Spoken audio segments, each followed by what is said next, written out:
அகந்தைனா என்ன? வேதத்தில் நிறைய வார்த்தை சொல்லப்படும். பெருமை, மனமேட்டிமை, அகந்த அப்படின்னா இதெல்லாம் யாருன்னா, இப்போ ஒரு பிள்ளை இருக்குது, கிண்டர் கார்டனில் படிக்கும், ப்ரீகேஜி, எல்கேஜி, யூகேஜி.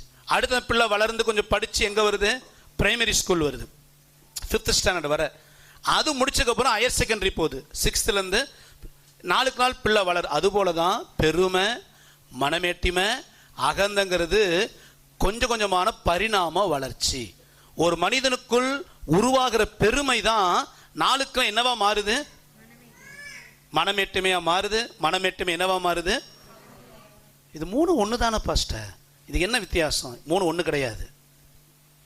சில பேர் ஒரு உடம்பு சிலன்னு வச்சுங்களேன், ஒரு பெரிய வியாதி அப்படின்னா டாக்டர் சொல்லுவாங்க அவங்க டேர்மில், இப்போ நீங்கள் ஆரம்ப ஸ்டேஜில் வந்திருக்கிறீங்க, அல்லது நீங்கள் முத்தின ஸ்டேஜில் வந்திருக்கிறீங்க, நீங்கள் கொஞ்சம் ஃபைனல் ஸ்டேஜுக்கு கொஞ்சம் முன்னாடி இருக்கிறீங்க, சரி இப்படி ஸ்டேஜ் சொல்லுவாங்க, ஸ்டேஜ் 1, ஸ்டேஜ் 2, ஸ்டேஜ் 3. அதுபோல் இந்த பெருமைங்கிறது ஸ்டேஜ் 1, ஆரம்பம். பெருமை என்ன தெரியுங்களா?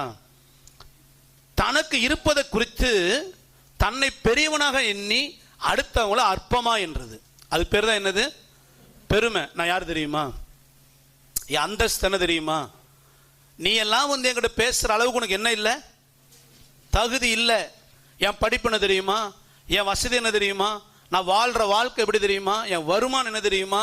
நான் யார் தெரியுமா அப்படின்னு சொல்லி எண்ணி அடுத்தவர்களை அற்பமா எண்ணுகிற சுபாவம், பேச்சு, அந்த செயலுக்கு பேரு பெருமை.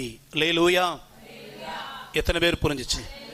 ஒரு மனிதனை பிசாசு வஞ்சிக்கும் பொழுது முதல்ல பெருமையை விதைக்கிறான்.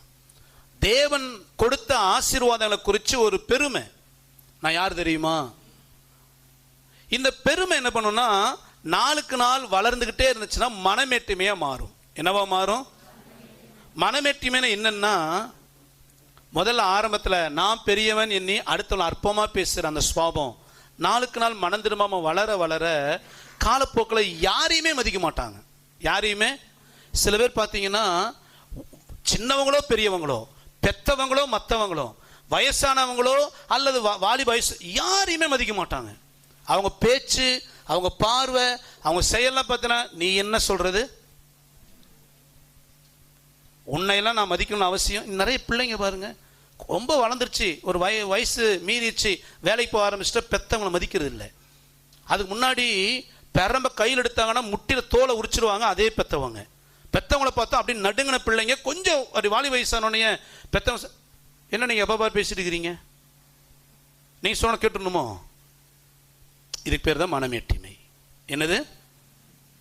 பெத்தவங்களை, சபையில் இருக்கிற மற்றவங்களை, வேலை செய்கிற இடத்துல, அக்கம் பக்கத்தில் ஒருத்தரையும் மதிக்காம எல்லாரையும் அசட்டை பண்ணி யாரையும் கேவலப்படுத்துகிற ஒரு இருதயத்துக்கு பேர் ஒரு மனுஷன் மனமேட்டிமை வந்துச்சுன்னு வைங்களேன், யாராக இருந்தாலும் அவங்கள மதிக்க மாட்டாங்க.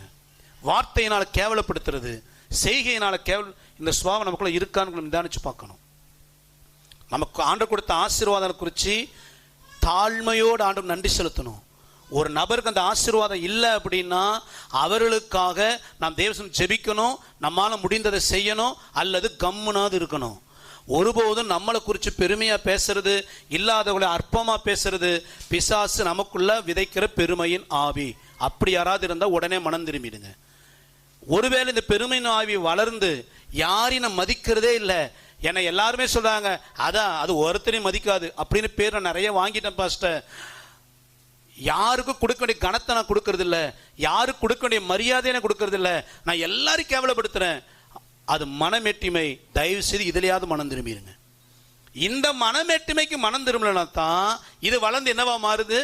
அகந்தை. இந்த அகந்தை வந்துச்சுன்னா இவங்க சுவாமம் எப்படி மாறிடும்னா, இது ஃபைனல் ஸ்டேஜ். யாருக்குமே கீழ்ப்படிய மாட்டாங்க, யாருக்கும் அடங்க மாட்டாங்க. யாருடைய புத்திமதி ஆலோசனையும் எச்சரிப்பையும் சட்ட கூட பண்ணாத ஒரு இருதயம் அகந்தை. அல்லேலூயா. இப்போ அவங்களை டெஸ்ட் பண்ணி பார்த்துருங்க. நீங்கள் ஒரு தப்பு பண்ணும்போது உங்கள் புருஷனோ, உங்கள் மனைவியோ, உங்கள் பெத்தவங்களோ, சபையில் இருக்கிற மற்ற விசுவாசிகளோ, ஊழியக்காரனோ, அக்கம் பக்கமோ அல்லது ரட்சிக்கப்படாத உலகத்தான், ஆனால் உங்களுக்கு ஒரு ஆலோசனை, ஒரு புத்திமதி, ஒரு எச்சரிப்பு உங்களுக்கு சொல்கிறாங்கன்னா அதை கேட்குற இருதயம் உங்களுக்கு இருக்கா? அல்லது யாருக்குமே கீழ்ப்படியாம, யாருக்குமே அடங்காம, நான் போற போக்கு இப்படித்தான் அப்படின்னு போறீங்கன்னா அது பேர் தான் அகந்தை. அப்படிப்பட்டவர்கள் தேவனுக்கு எதிர்த்து நிற்கிறவர்கள். அல்லேலூயா.